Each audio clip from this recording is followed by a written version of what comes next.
दोस्तों सबके सामने अपने दुखों को जाहिर न किया करो। अरे कुछ लोग आपके सामने तो रोकर सुनेंगे और दूसरों को हंसकर सुनाएंगे। कुछ बातें बताने से नहीं, खुद पर बीत जाने से समझ आती हैं।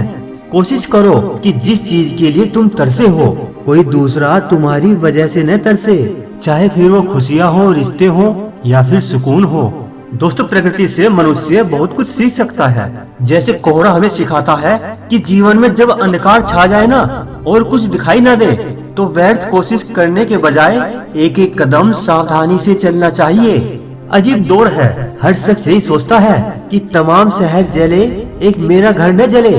बस यही दौड़ है इस दौर के इंसानों की कि तेरी दीवार से ऊंची मेरी दीवार बने। दोस्तों अपनों के साथ हमेशा खुश रहा करो और परमात्मा के अलावा किसी से उम्मीद न किया करो। जब संबंध जरूरत के हो ना तो उनकी याद भी जरूरत के वक्त ही आती है।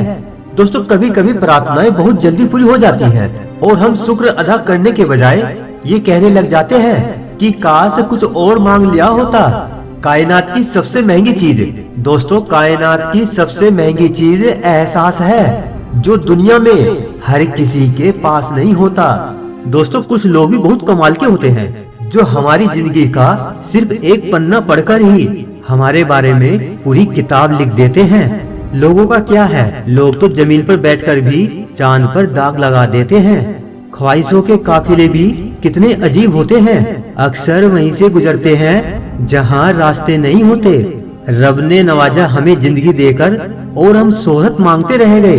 अरे जिंदगी गुजार दी शोहरत के पीछे, फिर जीने की मोहलत मांगते रह गए। शब्दों के इत्तेफाक में यूं बदलाव करके देख, तू देखकर न मुस्कुरा, बस मुस्कुरा के देख। वफा करो तो दरिया किनारे उगी उस घास की तरह करो जिसे जब डूबने वाला पकड़ता है ना तो या तो वो डूबने वाले को बचा लेती है या डूबने वाले के साथ खुद भी डूब जाती है। ये कफन, ये जनाजा, ये कब्र तो सिर्फ बातें हैं, वरना मर तो इंसान तभी जाता है जब याद करने वाला कोई न हो। अगर हमेशा जिंदा रहना है तो लोगों के दिलों में जिंदा रहो, और अगर दिलों में जिंदा रहना है तो पहले दुआओं में जिंदा रहो, और अगर दुआओं में जिंदा रहना है तो नेक ख्यालों में और नेक कामों में जिंदा रहो। दोस्तों अगर कभी माँ बाप याद आ जाए तो भाई बहन साथ मिलकर बैठ जाया करो।